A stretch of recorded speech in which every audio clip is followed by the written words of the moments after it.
Hey, what's going on, guys? So I've had a few messages about the supply and demand levels and trend lines that I use. So here is that video. So before we jump in, I'll actually show someone asked me where I find my stocks. I like to use investing.com. If you go to stocks, you can see like stocks that are trending pre-market, um, and you can look at stocks that are trending just in general for the day before, the day after, top gainers, top losers. So I just find a stock in here that has higher volume and has a setup that I like. So anyways, I traded Zoom yesterday, so we'll be looking at the chart for Zoom for yesterday. So if I jump in, let's do the indicators first. So these are the indicators that I use. I use this one right here, pivot deviation. This is for my supply and demand levels.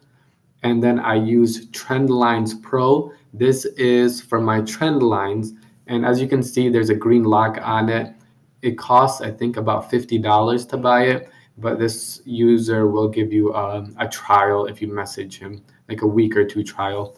And then once I actually am trading, we just use volume and our VWAP.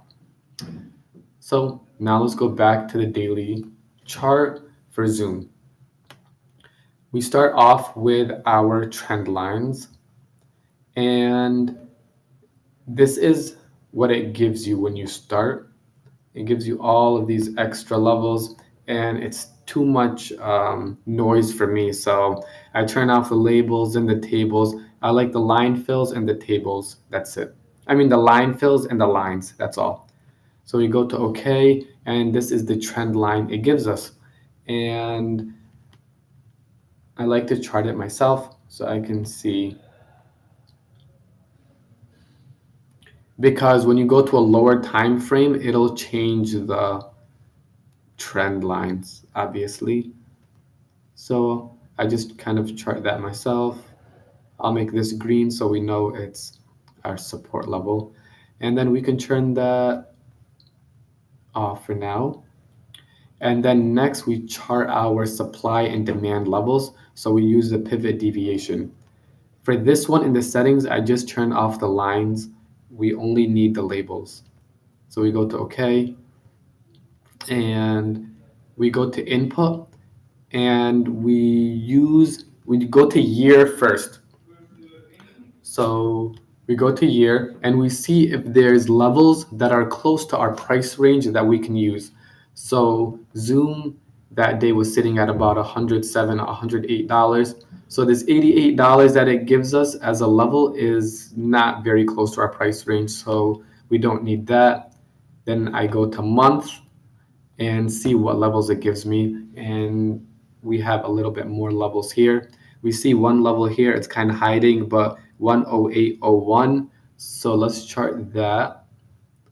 And I use a rectangle, not just a horizontal line, because we need kind of a price range more than you got to give yourself a little bit of room. So we can chart that. And then we have another level here at close to 120. We can chart that. And I guess we can chart this $91 level also. And that's all. So then we can turn this off. And then we jump to the 5 minute and we trade on just the 5 minute. And I was trading yesterday, so August 15th here. So for here, I turn on my VWAP, and sometimes you can turn on your trend lines again, and it kind of gives you some level so you know where you might be reaching some resistance on the 5 minute chart, and maybe some support.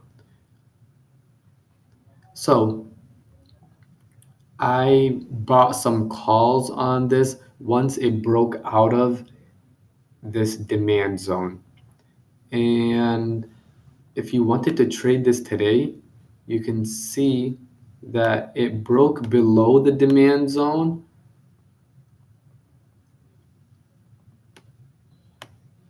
And now you can use that demand zone as resistance now because it broke below it, and now you can see it's more of resistance than support.